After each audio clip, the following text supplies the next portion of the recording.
हाँ जी, तो आज का हमारा टॉपिक है इन वाइट्रो फर्टिलाइजेशन, जिसको हम IVF भी बोलते हैं शॉर्ट में।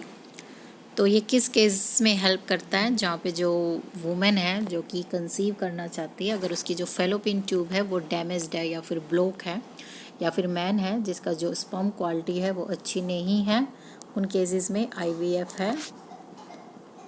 तो वाइट्रो का मीनिंग होता है यहाँ पे ग्लास।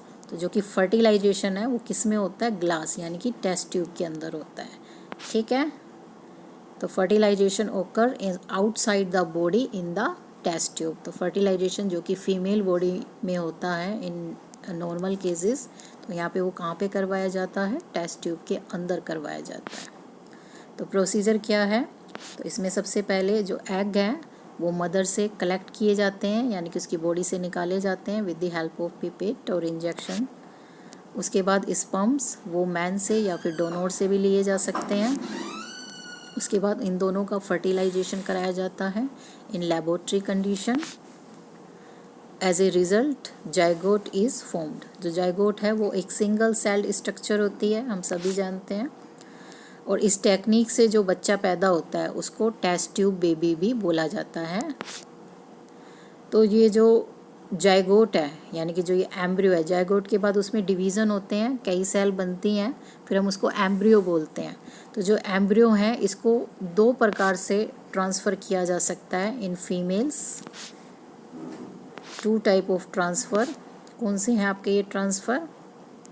एक तो आपका कहलाता है इंट्रा यूटेरिन ट्रांसफ़र और दूसरा आपका कहलाता है जिफ्ट या फिर जाइगोट इंट्रा फैलोपियन ट्रांसफ़र। तो इंट्रा यूटेरिन में कहाँ पे ट्रांसफ़र करते हैं हम? एम्ब्रियो में, यूटीरस में, यूटीरस पार्ट में ट्रांसफ़र किया जाता है। और कंडीशन क्या होती है कि 8 ब्लास्टोमियर से ज़्यादा होना चाहिए। अब अगर एम्ब्रियो में 8 ब्लास्टोमियर से ज़्यादा सेल है तो उसको यूटीरस पार्ट में ट्रांसफ़र कर दिया जाता है, और अगर 8 से कम है तो फिर उसको फैलोपियन ट्यूब में ट्रांसफ़र किया जाता है। और तब इस टेक्निक का नाम पड़ता है जिफ्ट, यानी कि जाइगोट इंट्रा फैलोपियन ट्रांसफ़र। अगर इसको यूटीरस में ट्रांसफ़र किया जाता है तो हम इसको बोलते हैं इंट्रा यूटेरिन ट्रांसफ़र। ठीक है, तो इस प्रकार ये 2 प्रकार के ट्रांसफ़र हो सकते हैं। ये डायग्राम है, इसमें ये सारा प्रोसीजर दिखाया हुआ है। तो सबसे पहले क्या होता है, तो यहाँ पे ये ओवरी है। ओवरी से सबसे पहले ये एग कलेक्ट किया जाता है, ठीक है। और इसको आर्टिफिशियल कंडीशन में, ये स्पर्म है, इसके अंदर एग है, दोनों को इकट्ठे मिला दिया गया है। तो क्या होता है? फर्टिलाइजेशन होता है। तो फर्टिलाइजेशन के बाद ये जाइगोट बना, इसमें डिवीज़न स्टार्ट हुआ, एम्ब्रियो बना 4 सेल, उसके बाद 8 सेल। ठीक, अगर 8 सेल से ज़्यादा है तो इसको, या 8 सेल से ज़्यादा हो गया तो इसको कहाँ पे ट्रांसफ़र कर दिया? यूटीरस पार्ट में। इसको हम क्या बोलते हैं? Intra यूटेरिन transfer. और अगर 8 सेल से कम होता है तो फिर इसको फैलोपियन ट्यूब में, यहाँ पे देखो, यहाँ पे ट्रांसफ़र किया जा रहा है। तो फिर ये क्या कहलाता है? फिर ये आपका कहलाता है जिफ्ट, यानी कि जाइगोट इंट्रा फैलोपियन ट्रांसफ़र। तो अभी तो मैंने आपको ये भी बताया था कि अगर फैलोपियन ट्यूब ब्लॉक होती है, ऐसे केसेस में हम इसको टेक्निक को यूज़ करते हैं। तो क्या होता है कि सपोज़ करो ये वाली फैलोपियन ट्यूब ब्लॉक है, ठीक है, यहाँ पे स्पर्म एंटर नहीं कर सकता, लेकिन दूसरी ठीक है, तो उस केसेस में इसको दूसरे वाली फैलोपियन ट्यूब में ट्रांसफ़र किया जा सकता है। लेकिन जिन केसेस में दोनों ही ब्लॉक हैं वहाँ पे इसको यूटीरस पार्ट में ट्रांसफ़र किया जाएगा। ठीक है, तो ये होती है हमारी IVF।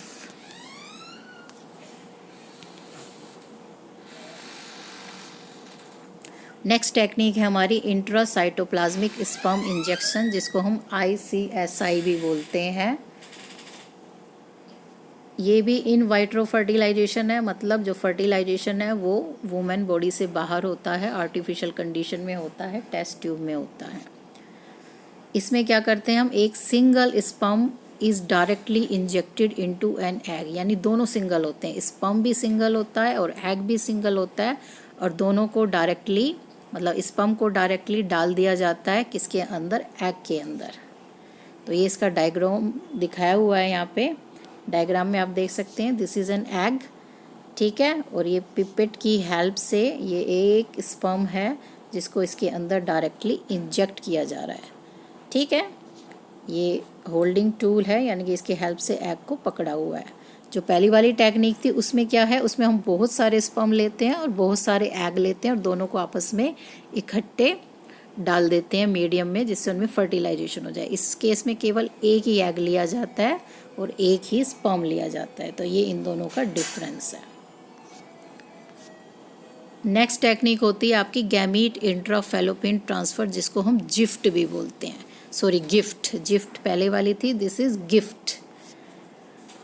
तो it help the women unable to produce an egg but can provide suitable environment for fertilization and embryo development. तो इसका क्या मतलब हुआ कि वुमेन है उसमें कमी है कि उसके अंदर ओव्यूलेशन नहीं हो रहा है, यानी कि एग नहीं बन रहे हैं, लेकिन उसका जो यूटेरस पार्ट है वो बिल्कुल ठीक है और जो फेलोपियन ट्यूब पार्ट है वो भी बिल्कुल ठीक है। फेलोपियन ट्यूब में फर्टिलाइजेशन होता है और यूटेरस में डेवलपमेंट होती है।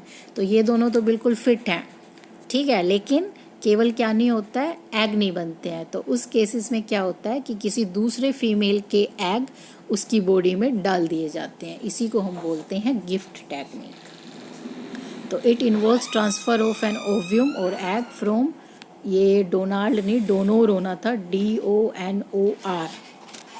तो डोनोर जो अपनी इच्छा से अपने एग देना चाहता है या स्पर्म देना चाहता है उसको हम डोनोर बोलते हैं, ठीक है। तो डोनोर से लेके ये फेलोपियन ट्यूब में डाले जाते हैं उस लेडी के जो कि कंसीव करना चाहती है।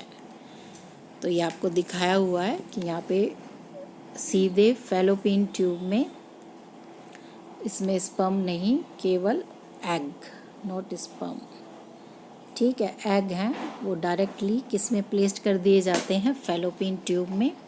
उसके बाद फर्टिलाइजेशन करवाया जाता है और फर्टिलाइजेशन के बाद जो सारा डेवलपमेंट है उसी के अंदर होता है, ठीक है।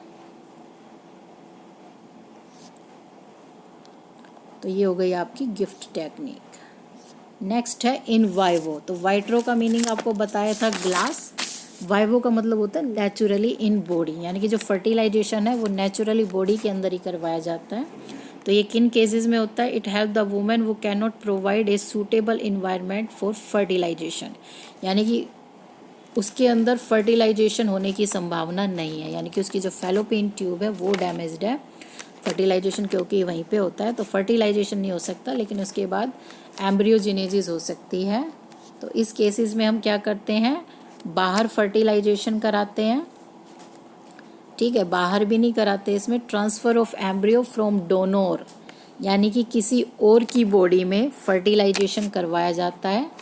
उसकी बॉडी से फिर एम्ब्रियो को निकाल कर जो लेडी कंसीव करना चाहती है उसके यूटीरस में डाल दिया जाता है, ठीक है।